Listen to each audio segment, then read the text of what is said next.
creo que mi primer, digamos, desencanto ocurre a mediados de los años 60, cuando se crean las UMAP en Cuba.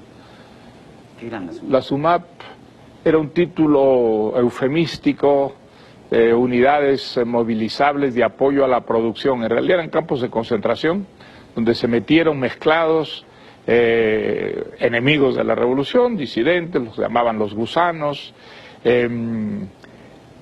homosexuales, jóvenes homosexuales y criminales como... El Premio Nobel de Literatura, Mario Vargas Llosa, pasó por Guadalajara, por la Feria del Libro, y dio una entrevista a la cadena Azteca. Y habló de su larga relación, primero de admiración y luego de abierta crítica. Él es un gran intelectual, un portentoso escritor, respecto de Fidel Castro y la Revolución Cubana. Recordó cuando al comienzo, en los 60, él creía en esa utopía, como muchos otros escritores y artistas.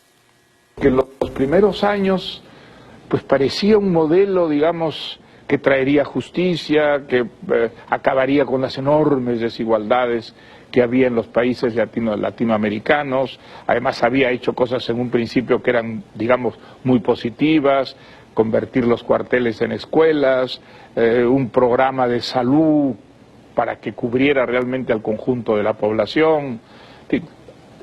La orientación parecía una orientación perfectamente positiva. Bueno, Vargas Llosa no es solo un maravilloso creador de ficciones hipnóticas, es también un gran pensador.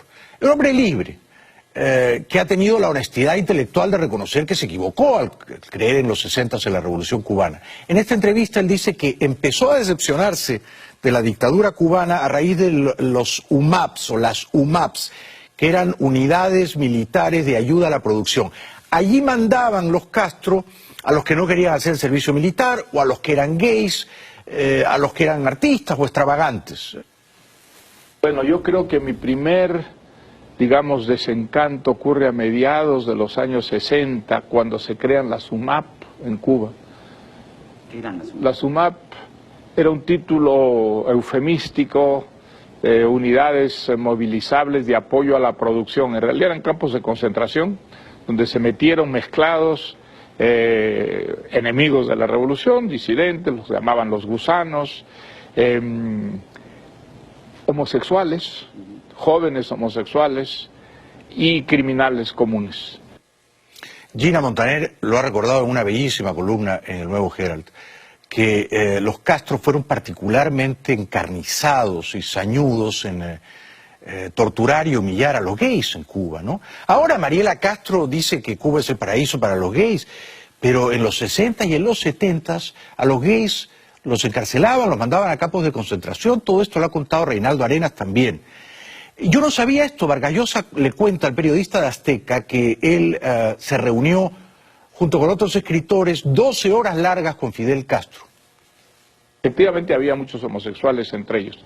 Bueno, pues todos ellos, prácticamente todos, cayeron estas redadas y hubo casos realmente trágicos, suicidios. Es la primera vez que yo me atreví a escribirle una carta a Fidel Castro diciéndole mi perplejidad, mi sorpresa. ¿Lo conocías personalmente? No lo conocía personalmente, no.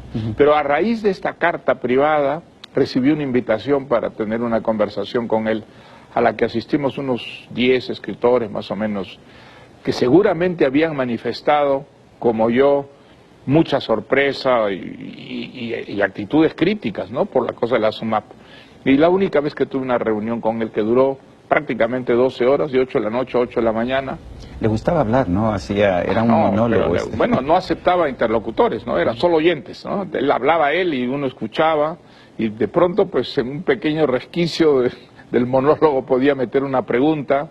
Era una fuerza de la naturaleza, era muy impresionante estar con el mito vivo, ¿no?, que era Fidel Castro todavía en esa época. Pero yo no quedé convencido, quedé impresionado, pero no convencido. Y desde entonces ya, digamos, mi entusiasmo fue decayendo, hasta que finalmente se produjo la ruptura cuando el caso Padilla.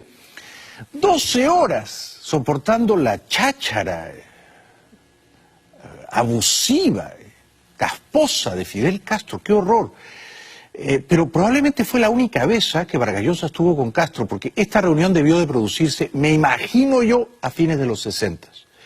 Porque ustedes recordarán, el año 71 estalló el caso Padilla, detuvieron al poeta Heberto Padilla y para liberarlo le obligaron a inculparse, a decir que él era un agente de la CIA, un vendido, un traidor a la patria, un enemigo de la revolución. Todo esto era mentira, ¿no? Padilla se humilló para recuperar la libertad, pero un grupo de intelectuales, entre ellos Vargas Llosa, se separó para siempre de la dictadura cubana.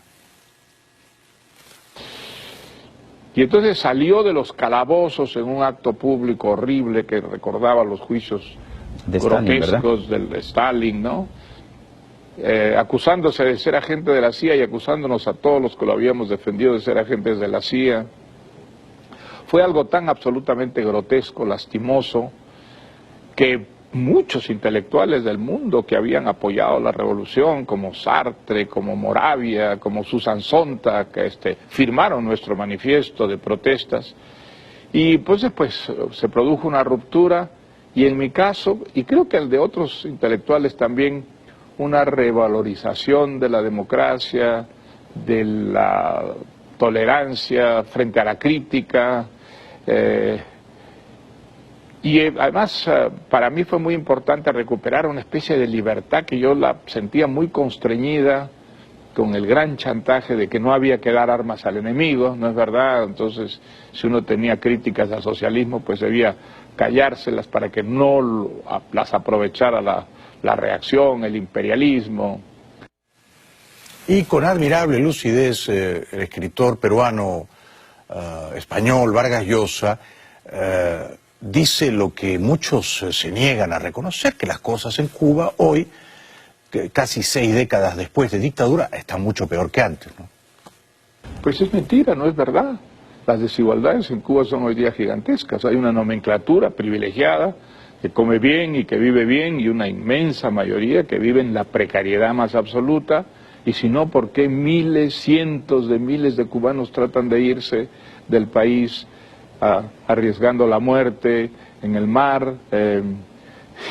Si fuera ese paraíso que ha derrotado a la desigualdad y que ha traído prosperidad para todo el mundo, ¿por qué se irían los cubanos como se van masivamente de la isla? Se van porque es un infierno, se van porque es una prisión, se van porque quieren ser libres.